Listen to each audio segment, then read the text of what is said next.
Halo semuanya, selamat pagi. Bertemu lagi di pertemuan kita yang keempat pada mata kuliah geometri ya.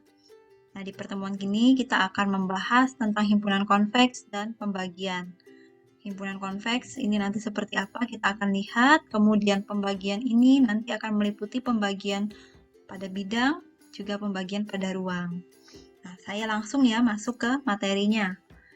Pada teorema kita yang terakhir, teorema 2.4, setelah kita buktikan kebenarannya, kita tahu bahwa dua garis yang berpotongan itu akan menentukan suatu bidang tertentu, di mana bidang itu memuat kedua garis yang berpotongan itu, ya.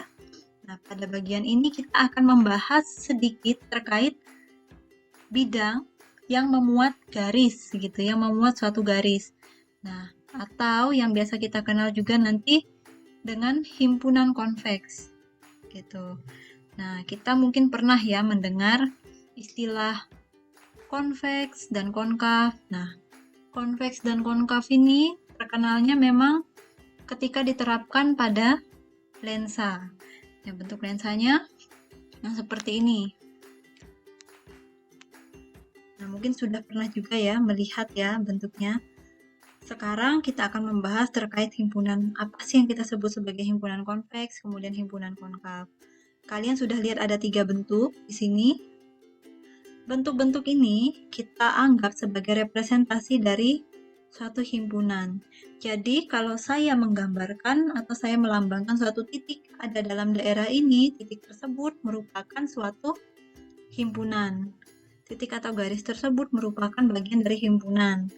Tapi ketika ada di luar dari daerah-daerah ini, daerah 1, 2, dan 3 ini, berarti dia bukan merupakan anggota himpunannya. Begitu ya? Nah, kita akan lihat bedanya yang konveks dan konkav. Sekarang saya mau masuk ke yang konveks terlebih dahulu. Kalau kita lihat dari 3 bentuk ini, yang konveks yang dianggap sebagai himpunan konveks itu adalah bentuk yang pertama ini dan bentuk yang kedua. Mengapa? Sekarang coba lihat di bentuk kita yang pertama. Kalau misalnya kita ambil sembarang titik yang ada pada himpunan A, kemudian ambil titik B. Dua titik ini kemudian saya hubungkan. Ya, maaf ya kalau kurang lurus. Nah, kedua titik ini ketika saya hubungkan, seluruh himpunan titik yang ada pada pada ruas garisnya, ruas garis AB, itu semuanya termuat dalam himpunan ini. Artinya tidak ada yang di luar daerah satu ini, gitu ya. Nah, kemudian ini juga berlaku untuk yang kedua. Jadi misalnya yang di kedua ini saya ambil sembarang titik lagi. Titik C, kemudian titik D. Ketika saya hubungkan, tidak ada anggota dari ruas garis CD ini yang berada di luar daerahnya. Semuanya tercakup di dalam sini. Begitu ya. Nah, sekarang kita akan bahas yang ketiga. Bentuk yang ketiga, ini bentuk konveks. Maaf, konkav. Nah, kalau konkav, kita ambil misalnya di sini titik E dan titik F. Ini masih kalau kita hubungkan, ruas garisnya ini tetap berada di daerahnya. Loh, tapi kenapa jadi konkav, Bu? Kok tidak sama dengan bentuk yang kedua dan ketiga? Nah, sekarang kita lihat seandainya kita ambil di titik-titik ujungnya ini. Ini titik EF, ini saya ambil titik G, kemudian ini titik H. Nah, titik G dan titik H ini mau saya hubungkan. Nah, seperti ini. Nah, kalian bisa lihat ruas garis yang terbentuk. Ruas garis GH, ini ada titik-titik, ada himpunan titik-titik yang ada di dalam daerah, tapi ada yang di luar daerah. Padahal G dan H-nya ini ada dalam satu daerah yang sama, satu himpunan yang sama, tapi ternyata ruas garisnya ada yang tidak berada pada daerah tersebut. Ini yang kita sebut sebagai konkav. Berdasarkan hal ini, maka kita bisa membuat definisi terkait dengan himpunan konveks itu seperti apa.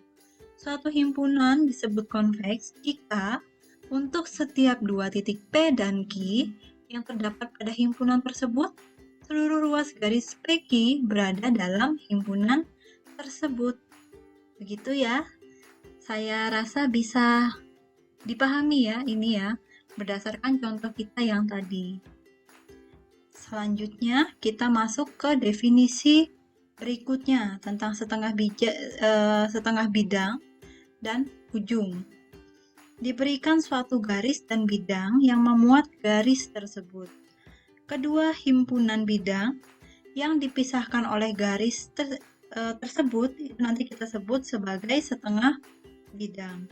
Garis yang membentuk dua setengah bidang itu kita sebut sebagai ujung dari kedua bidang tersebut.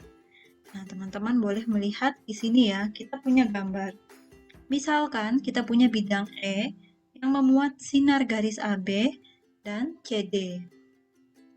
Nah, seperti yang sudah kita bahas sebelumnya, E ini akan terus meluas ke segala arah yang bersesuaian. Dia bisa meluas ke atas, ke bawah, kemudian ke samping kanan atau samping kiri, kalau kita lihat dari gambar ini ya. Nah, selanjutnya, artinya kalau begitu, AB ini tidak membagi bidang E, karena titik A ini kan tidak ada perpanjangan kemana-mana ya, yang memanjang itu cuma B, itu definisi kita di sinar garis kemarin. Nah, kalau CD, karena CD ini berupa garis, maka dia akan memanjang terus mengikuti bidang, sehingga CD ini yang kita sebut sebagai ujung dari dua setengah bidang yang dibentuk dari bidang E. Jadi nanti yang membagi itu adalah garis CD. Gitu. Nah, selanjutnya kita punya postulat yang ke-9, postulat tentang pembagian bidang. Nah, diketahui suatu garis dan suatu bidang yang memuat garis tersebut. Titik-titik pada bidang yang tidak termuat dalam garis tersebut membentuk dua setengah bidang. Sedemikian sehingga pertama, setiap setengah bidang merupakan himpunan konveks. Artinya, setiap titik pada setengah bidang itu, kalau kita buat luas garisnya tidak ada yang berada di luar himpunan dari setengah bidangnya, begitu ya. Jika P berada pada salah satu setengah bidang dan Q pada setengah bidang lainnya, maka ruas garis PQ itu akan memotong garis tersebut. Saya rasa bisa dibayangkan ya. Nah, kemudian kita punya, setelah tadi kita berbicara tentang setengah bidang, ini sekarang kita berbicara tentang setengah ruang.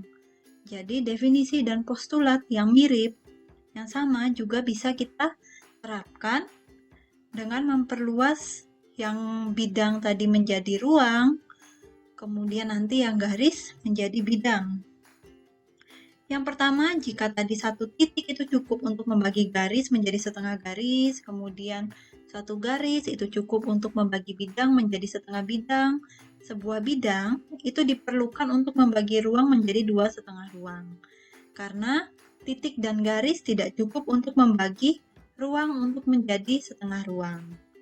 Nah, tergantung pada bidang mana nanti yang kita pilih, berbagai jenis setengah ruang itu juga dapat kita bentuk. Gitu. Nah, ini sebagai contoh. Kita punya bidang vertikal E. Bidang vertikal E ini bisa membagi setengah ruang menjadi setengah ruang A dan setengah ruang B. Kemudian ini ada juga yang horizontal. Bidang F yang membagi ruang menjadi setengah ruang B1 dan setengah ruang B2. Seperti halnya garis ujung, pada setengah bidang, kedua bidang ini itu kita sebut sebagai permukaan dari setengah ruangnya masing-masing. Gitu ya. Nah, kemudian kita masuk ke definisinya. Permukaan adalah suatu bidang yang memisahkan ruang menjadi dua bidang, yang juga tidak termasuk ke dalam dua setengah bidang tersebut. Maksudnya tidak termasuk, tidak merupakan anggota himpunan dalam kedua setengah bidang tersebut. Nah, selanjutnya himpunan yang merupakan hasil pembagian dari suatu garis yang memisahkan suatu bidang atau suatu bidang yang memisahkan ruang, itu nanti kita sebut sebagai daerah atau region. Tapi nanti di sini kita akan lebih banyak menggunakan bahasa daerah ya. Pada gambar sebelumnya, yaitu A1, A2, B1, dan B2, ini nanti merupakan daerah dari ruang. Gitu ya. Nah, selanjutnya kita masuk ke postulat yang ke-10, terkait dengan pembagian ruang. Jadi nanti persis seperti postulat yang ke-9, titik-titik dari ruang yang tidak berada pada satu bidang, yang diketahui membentuk 2,5 ruang, memiliki posisi sedemikian sehingga, pertama, setiap setengah bidang adalah suatu himpunan konveks.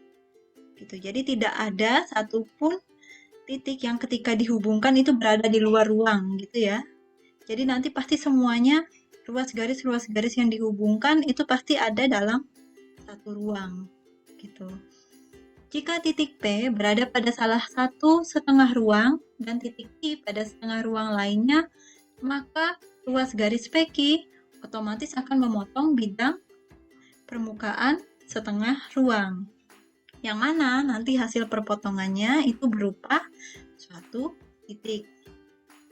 Oke? Saya harap bisa membayangkan, kemudian nanti seandainya ada kesulitan, silahkan digambarkan, membuat sketsa. Mungkin kalau ruang bisa membuat dengan bantuan ini ya, kubus atau bantuan balok. Tapi kalau digambar kita tidak bisa mengextend ya, tidak bisa memperluas, tapi dalam pikiran dicamkan kalau yang namanya bidang, kemudian ruang, ini semuanya bisa meluas ke arah-arah yang berkorespondensi. Begitu ya. Nanti silahkan dipahami.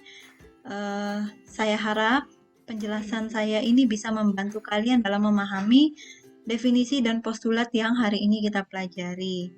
Untuk hari ini materinya cukup sampai di sini dulu. Silahkan masuk ke Bella untuk mengerjakan kuis ya. Terima kasih. Selamat belajar.